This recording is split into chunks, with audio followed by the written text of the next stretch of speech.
Hello and welcome to another episode from the Real Talk and Revenue podcast.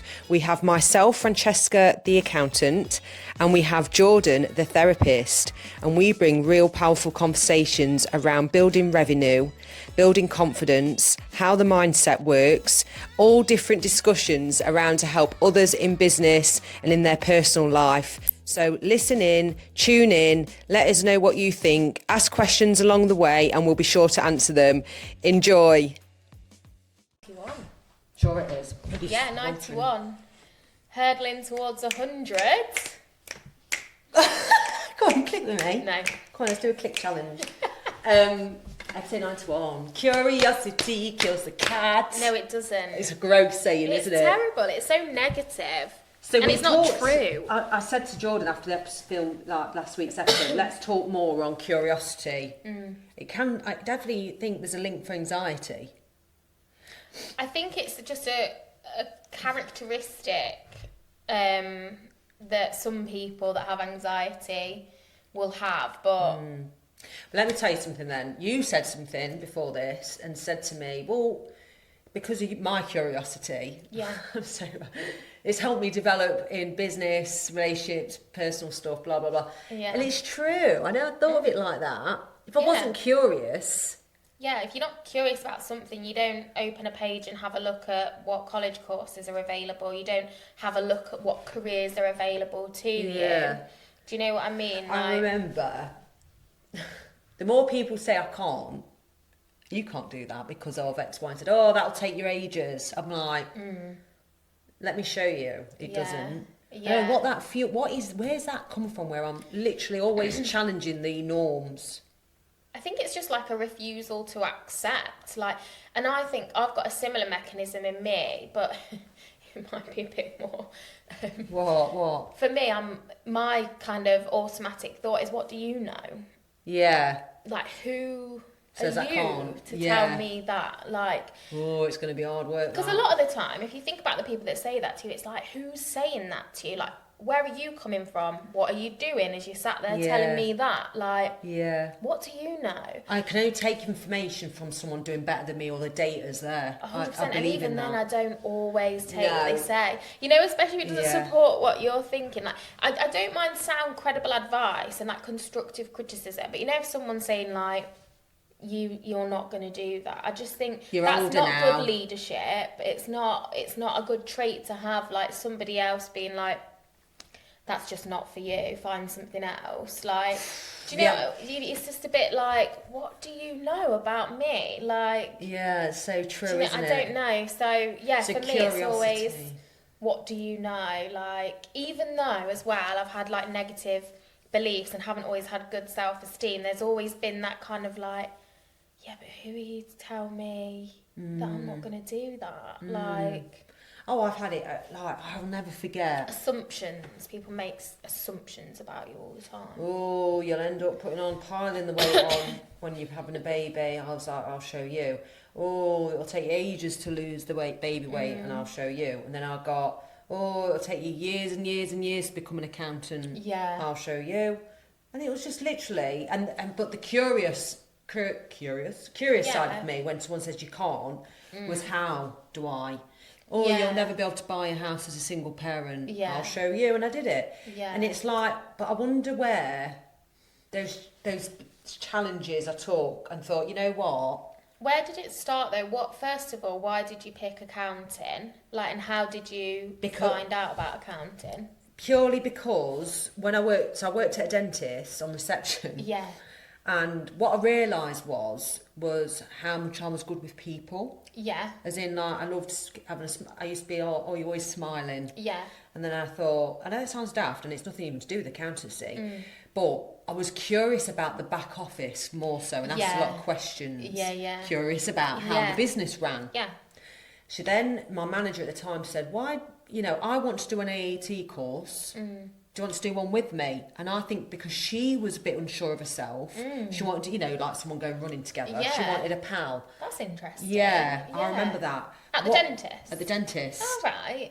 What happened was she couldn't pass an exam and didn't Right. carry it on. Okay. And I flew. And I found it so amazing at the time that I loved Yeah. learning. I didn't realise Yes. how much I love learning, to be Yeah. fair.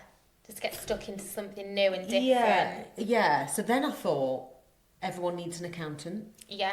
And then I sat there and thought, I'm not your typical one. When I think of one, I think, I wonder if I can challenge that norm Yeah. and see where that will get me. And this was before all social media. Yeah, yeah. It's really bizarre. But I do remember having that thought process, sat at reception, looking at them, because it was so boring at times being Yeah. sat on reception. Yeah. I'm not going to lie. It wasn't fueling my brain. Yeah. I was just a bit like bored out, but it was a lovely little job while Yeah. my kids were small. Yeah.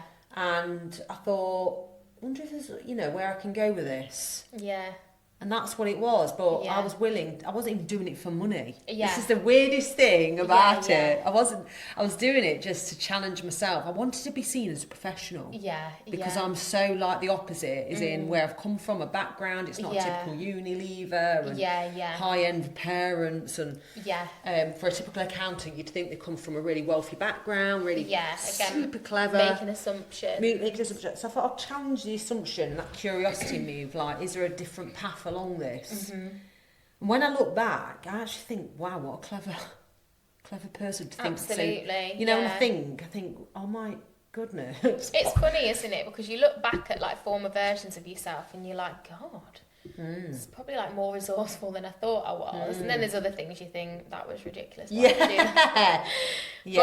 But like, yeah. And I we were do. just talking actually, weren't we, about how you look at previous versions of yourself and sometimes you think, I had a lot more confidence then, or I was a lot more willing to take risks in certain ways then that I wouldn't now. Like worrying Yeah. more about trivial things as you get a bit older. Yeah, you do. And, yeah, it's funny, isn't it? But And it's interesting because I had ex-boyfriends I wouldn't dream of going out with now. oh yeah, And yeah. what I'm learning is it's almost like I wanted to make them a better person. Yeah, the fixer. Fixer, The make them healer. better. There's ways Yeah. around it. Come on, we can do this. And I used to be ashamed to have always in my head a positive spin on sometimes their negative comments. Yeah, yeah. And I'd sometimes be brave enough to say it. Yeah, And then it'd be like, who? And they'd look at me as if to say, who are you? yeah. To say that, what do you know?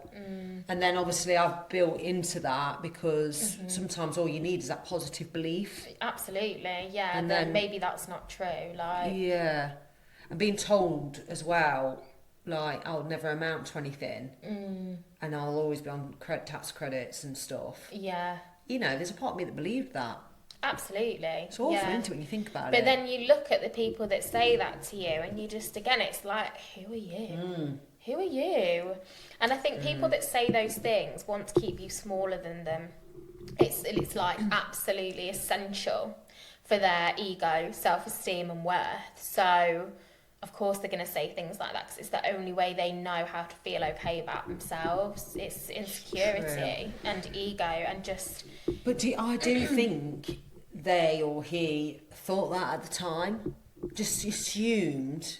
But that's ego as well, isn't it? Just Yeah, like, potentially. And like, who do you think you are? And like, what are you assessing your kind of like standards against? Do you know what I Yeah. mean? Yeah. So like, they might well have thought that, but also they might not have done. And I think sometimes people start to see people thriving, doing well, enjoying life, and people don't like to see that. Some people can't see that because it makes them feel worse about themselves. So they want to be negative. We spoke about this before, didn't we, in terms of like negative people or whatever, pessimism. And you get a lot of that. Like, if you're thriving, then it's going to make me look bad, or you're going to leave me, or whatever. So people want to keep other people small out of like fear and control. And I wanted to keep myself small because I didn't want to make others feel a certain way around me. Yeah, absolutely. That's really sad, isn't it? Whereas I would want to elevate. 100%. If you turned around and said you're earning triple that I did all of a sudden in a year, and I'm still ecstatic. Yeah. I'd be like so proud to be hanging around you. Yeah. I'd be like, this is frigging brilliant. Yeah. Yeah. It's interesting, isn't it? Yeah, but again, it's a mindset and it's a confidence thing and knowing yourself and who you are and how that's stable no matter what other people are doing. Like, just because someone else is successful, it doesn't mean there's not space for you to Yeah, it diminishes your life. exactly. I get that. So yeah.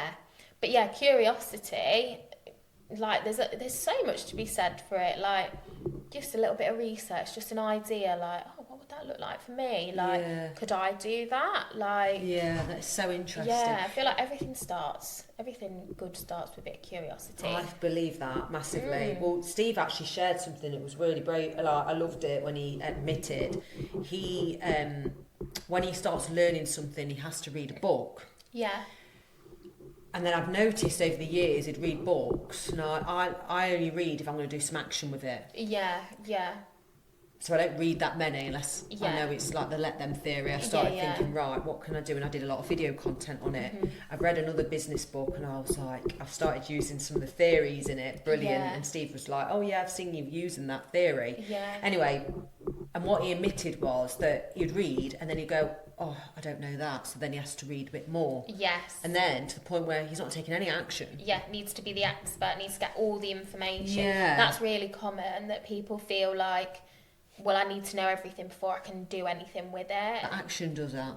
Yeah, absolutely. Yeah, but they won't. They think so. Confidence comes from taking the action. To take the action, you need to be probably uncomfortable for a bit longer than you're probably willing to do because you want to read it and know all of it. Yeah. Get you? And obviously, like the book club book we're reading at the minute, Rich as Fuck by Amanda Francis, it's about like manifesting money. And you read this all the time, hear it all the time, podcasts and stuff, but it's like taking action before you're ready. Because that's going out your comfort zone, and that's where your comfort zone expands, but it is just like it's uncomfortable. It's really uncomfortable. And sometimes it's like borderline intolerable, but if you can still step over the line, that's where the most growth is going to happen. Like, but yeah, it can feel really hard. It feels, right, I'm going to really be honest here. So I've set up another business, a marketing business, right? Everything, worlds are in motion. I know we can help businesses grow and develop with our solutions. Yeah. I know that. I'm doing it. What the issue is that almost unbearable unknown of what's going to come next. Yeah. It's like, I know to do it and I'm doing it, but it doesn't mean I don't feel slightly uncomfortable every day at the minute. Yeah. But I had all this with Future Cloud and it does get better. Yeah. So, and I did it for Future Cloud and I have to trust the process. So even like losing weight, you go through a really uncomfortable way. One, you lose people around you, they'll judge you because you're losing weight and you look different and this, that, the other. And you've just got to be so strong on where you're heading. Yeah. That it's good to drop off people and this, that, the other on the way. And the curiosity is what comes in to help you, like, develop a new career, develop your body and everything else. It comes from, if I just tweak that and do that and research what others have done, it helps you, doesn't it? Yeah, and absolutely. I think it's if you're not curious, you probably do not plod along, but do the same things and expect different results. Yeah, and I think as well, like sometimes it isn't going to work and it's not going to pay off, like for whatever reason. Like sometimes you might try something, you might think, I hate that, or really don't enjoy that, or like that's 100%. Not for me, or but you then okay, good, you've got that information now. Like pivot, next? Do something else, like choose something different, like whatever, like. Yeah, it's interesting. And I was thinking, obviously, we were having a conversation yesterday about, on a smaller scale, just like me putting up my fee. That's uncomfortable. It's an uncomfortable conversation to have with clients at times. Yeah. But it's got to be done. Like, do you know what I mean? I can't. It's been the same for 2 years now. Yeah. But you've gained, so this is what I was trying to say to anybody, and I had a conversation with a client on Friday myself about her increasing her fees and that fear and stigma around, I don't know, you're too greedy, or why would you do that, and you'll lose people, and for God's sake, keep it small. I actually said it, because you're a charity, keep it what it is, and she laughed. Because some of the things she said around how she adores helping people, you can still adore helping people and charge your worth, but I get what she was saying. I think it's even more important, and it's the same principle for therapists. It's like, but you need to be a good person and do good things, and there's this like misconception that means giving things away for free all the time, doing things cheaply. That's not value necessarily. Like, it's great to do those things if you're in a position to be able to do those things, but if something's really, so if you think about therapy, if something's really going to transform someone's life or help them live a better life, it's worth paying for. It's worth the money. Like, people will go and spend like £200 on hair extensions, and then scoff at, like, some people charge like £60 for 1 hour therapy, and they can't comprehend it. And you think, well, what do you see value in? So people, interesting. People do get very offended, like, you're a therapist, you're meant to help people, you charge £100 an hour, and it's like, yes, I am, because that allows me to keep my caseload small, like show up in a way that I need to show up, do the training I need to do, take time off, like throughout the year, especially when you're self-employed, like, and you do have to price yourself according to your context, like expertise, circumstance, whatever. And if the landscape changes, sometimes you have to recalculate and charge differently, because that's what works in your life. That's what allows you to keep on running your business and showing up in the way that you need to. Like, it's not helpful, is it, if then a therapist burns out and they can't do any work at all? Like, okay, you're going to have to find another one, and you really valued the work we were doing. Some people can't afford your fee, and that's okay, but... And I know a lot of therapists that do this, and for me it's the same. I think, like, the more I earn through whatever means, like, the more people I can help by like doing some more things for free, or, you know, creating different resources that are more accessible or whatever. But yeah, it's funny how people view pricing. It is. And what people view as value for money is nuanced. I know, and it is. It's such a sensitive subject around pricing. But that can make you very uncomfortable. But then you do it, and then often you're like, it's not actually that right, bad. Okay. Yes, maybe some people are actually like, Which I'll come to an end in that couple of months. Because you give people notice, and it's like, no problem, totally understand, like, that's fine, you can support them to find someone else, or just complete that piece of work so that they can stop and pause or whatever. But it's got to be right for you. You know, we had a client that reached out, not to me, and said that they found it a lot cheaper. But they were paying them mum, if I'm really honest. Not to me, but I know that, and I've later heard that they were, and it is, and it does still sting. And you think, well, God, how do they do it even cheaper? But they don't. They don't, and it'll be rubbish. It'll be absolutely rubbish. This is the thing, like, it's like, rubbish. I found it cheaper, and it's like, okay, that's fine. What you can guarantee is not the same level of service, not the same systems, like, not the same level of attentiveness. I'm like, well, why then?